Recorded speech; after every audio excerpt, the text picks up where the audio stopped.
In the Rochdale by-election, things are hotting up, and I went up there for the launch on Tuesday, and I've got a video of what happened, and I will then be speaking to the campaign manager for George Galloway about what's happening right now in Rochdale, including a story that's just come out today.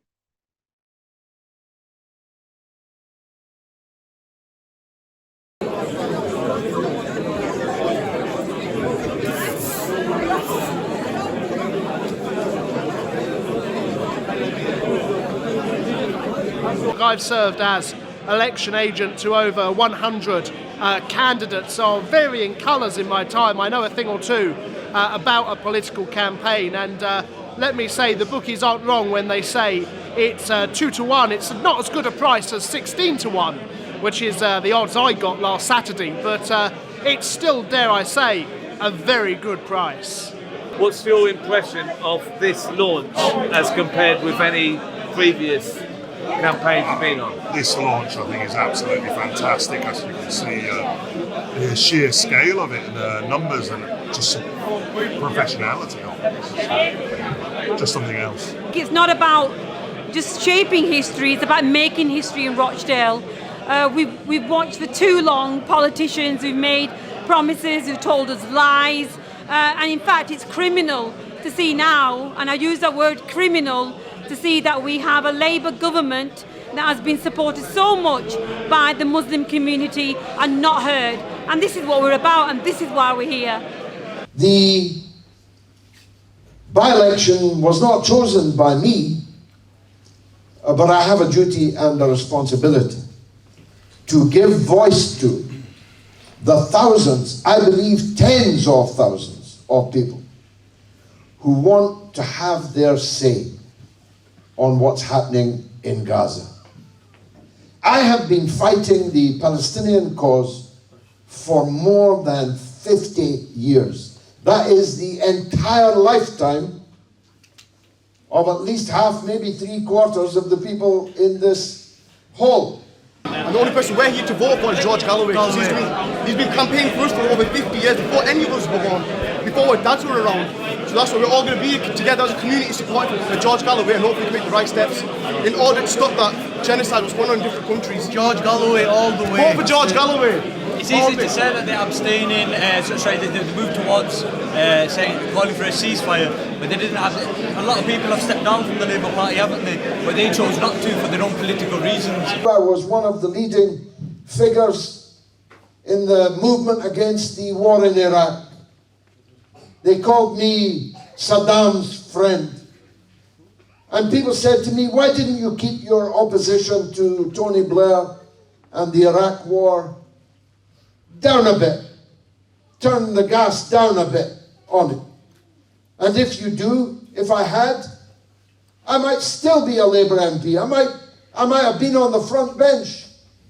But I could not do so because I was, perhaps uniquely, the only Member of Parliament who knew for certain that they were lying that Iraq had weapons of mass destruction. And knowing that, how could I do any other than call Blair the liar everyone now knows him to be? And that's not history, by the way, because Tony Blair is still running the Labour Party. Keir Starmer, Keir Starmer is Tony Blair without the laughs. He is worked by Tony Blair, Peter Mandelson, Alistair Campbell. All these war criminals are right at the centre of Keir Starmer's Labour Party. And who would want to give them a victory when we could do something about it? We need a strong voice like George. That's why we're here. We've taken time out to support somebody who's going to speak for justice, who's going to support the oppressed. Long live Gaza, long live George. We support George. Yeah, I couldn't agree more, really. The way politics has shifted over the last few years, there's no difference now between New Labour and the Tories. They're all shifting to the right. No one is speaking for the working classes, for the masses of all the northern towns. It's time for change. And Labour candidate coming in from outside of Rochdale is not what Rochdale leads that now. There's a genocide in Gaza. We all know there's a genocide in Gaza. And George Galloway was made for Gaza to speak for the Palestinians at this very, very time. We must support him, and we must send a clear message to the establishment. There's a clear reason why the media, why the establishment, why politicians don't like George Galloway. It's because he speaks the truth, and he speaks to represent the working classes and the majority of the British people. I'm discovering things here that I have never seen before, and I was an MP in Glasgow. I was an MP in Bradford. I was an MP in East London. But I'm discovering things here that I never saw even in those places. I was in a restaurant today. The building's owned by one Labour councillor. The restaurant's owned by another Labour councillor. And they got a dodgy planning permission from a group of other Labour councillors. How's that? How's that? Why should the people here reward Labour with an election victory? Could you really bear to see Keir Starmer dancing with delight because his candidate was able to win in Rochdale after all that Starmer has done? Surely, boycott them. Yeah, well, that's right. We boycott McDonald's. We boycott Starbucks. Why shouldn't we boycott Labour? They're all supporting genocide in Gaza. How would it look?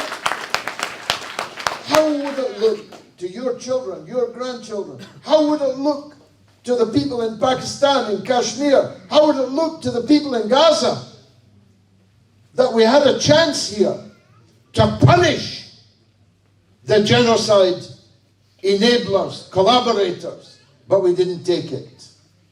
I'm asking you to keep that thought in your mind, in your heart. How will you feel if you see Keir Starmer dancing with delight? Well, this is the campaign launch, and as campaign launches go, it really couldn't have been much better. Hundreds of people came, no car parking space available anywhere, and we've got 2 big car parks. The whole street was full, people were standing outside, the enthusiasm was palpable. The bookies' odds are collapsing. Apart from all that, things are going well, and I think it is deeply, deeply inspiring, not just here, but in other places in the country. It can be done, you know. If you stand up and fight these people, you discover that actually people have been hating them for years. Ever since Tony Blair, they've hated Labour, but they thought they had no choice but to vote for Labour. And they do have a choice, and we have to give them a choice. All of us together, whatever differences we've got. We'll have differences on the public sector borrowing requirement in Peru, or attitudes to the German Democratic Republic, or any number of things. But the things that unite us are surely greater than that. We have to stop NATO, stop the wars, stop the rapacious looting of our country for war and profit. We've got to chart somehow a way forward for our people out of these deeply troubled waters that could turn red any moment with the blood of our people and people elsewhere in the world. It's time for the independence. It's time to break with Labour. And we're joined by James Giles, who we saw in the clip there, campaign manager for George Galloway. How are you doing, James? I'm mighty fine, thank you. I'm a little bit sleep deprived, but that's the joys of the by-election, Crispin. I'm sure you are, because I mean, honestly, the organisation up there is fantastic. When as you can't see from that clip, but people watching it can't see that. But there were 150 leaflets for each street in each ward there for people to pick up. A lot of that was obviously to do with you, James, and the number of people there, the buzz was fantastic. Obviously, George is getting off to a good start, but the Labour candidate doesn't seem to be doing quite as well. This story's in the Mail on Sunday today. Outrage after Labour candidate says Israel let its people be killed so it could invade Gaza. He made a quote, and then after being exposed, he's by the Mail on Sunday, I apologise unreservedly to the Jewish community for my comments, which were offensive, ignorant, and false. Have you got anything on that? Do you think he's going to have to stand down? What's the feeling in the Galloway camp? Well, look, when I first heard those comments, I didn't first hear the retraction. I heard the original comments. I thought, my goodness, he's trying to win back favour among the Muslim vote, who, of course, feel most passionately in Rochdale about the issue of Israel-Palestine, although it is an issue that transcends race entirely. And then I saw the retraction, and I thought, oh, my goodness, he won't be receiving any votes from people who care about Israel-Palestine. You can't make a comment like that, then row back on it very publicly. That's just, frankly, pissing off everybody. Pisses off people who agree with his original comment. And, of course, in saying that, pisses off the powers that be within the Labour Party. From what I understand, Mr. Ali is on a train down to London this morning to meet with Keir Starmer, is what I've been told. And who knows where that will end up. If they have genuinely changed the Labour Party, as they so often claim, well then Azhar Ali ought to be out as a candidate. But here, from where I'm sitting, I can't help but feel it's a tad too convenient that this all of a sudden comes out.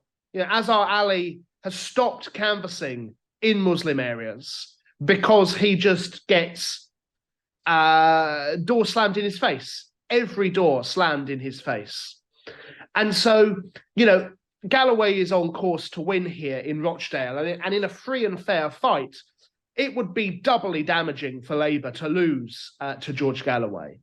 But if he stands down as their candidate, I mean, he'll still be on the ballot, of course, but if they stop campaigning, say if he's elected, they'll withdraw the whip.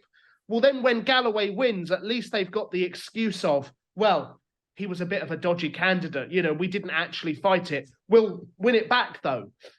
So let's see where that ends up. But it's certainly not a good day for the Labour camp. Their campaign was in crisis before. It's in shambles now. Yeah, that's. I did think that. I thought it would take the edge off a Galloway victory if the candidate has been undermined by Labour itself. So, yeah, and so I mean, what can we do? Because you do have a lot of people there, and I know you're worried a bit about being overconfident because we don't really know what's going to happen. But how can we help? Well, look, our canvass returns have been terrific. But there are still people we're meeting on the doorsteps who are learning when we knock their door for the first time that George is standing as a candidate. Now, I can see in the comments a number of people saying, go Galloway, we need to do this. And also people saying, well, you know, you should have found someone a bit better than George, really. Now, look, George isn't perfect as a candidate. Who is? I don't think there's any candidate that you could hold up as being immaculate in their record. But what is clear to me is that George has fought for Palestine for over 50 years. George has fought apartheid for over 50 years, going underground during apartheid in South Africa to stand up for the people there. He has over 30 years in the British Parliament, being a thorn in Tony Blair's side.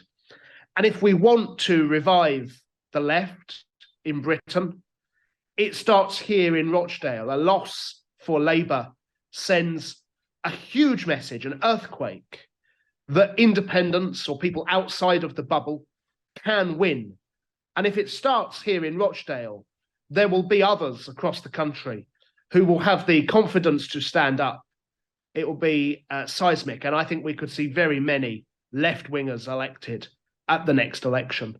So in terms of what you can do to help, you can do a number of things. You can get in touch with the office. The email is gg@galloway4rochdale.org. That's FOR, not the number 4.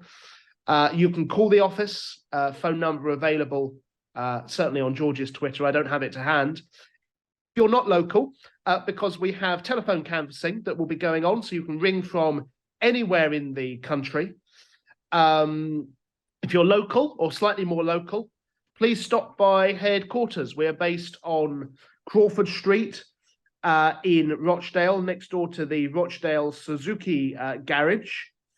Now, we're open from 10 a.m. to 8 p.m. daily. There's leaflets to deliver. There's doors to knock. Whatever you're comfortable doing, believe me, will put you to good work. And if we get the number of people that we've been getting these past few weeks with a couple more, I am almost certain that we'll be able to win the seat on the 29th of February. And what an amazing adventure that would be if you got up there and were part of that. So, I mean, I want to get some morale boost. So I'm going up there to be part of a victory. So thank you, James. I won't keep you any longer. You got to go out and do some more stuff. We're mightily busy, but I will also, Crispin, send you a message which maybe you can share next week, because Loki will be coming up here to do an in-person rally. And if any of your viewers want to attend that, they would be more than welcome. Date to follow in due course. Great. Thank you very much, James. Good to see you. See you soon.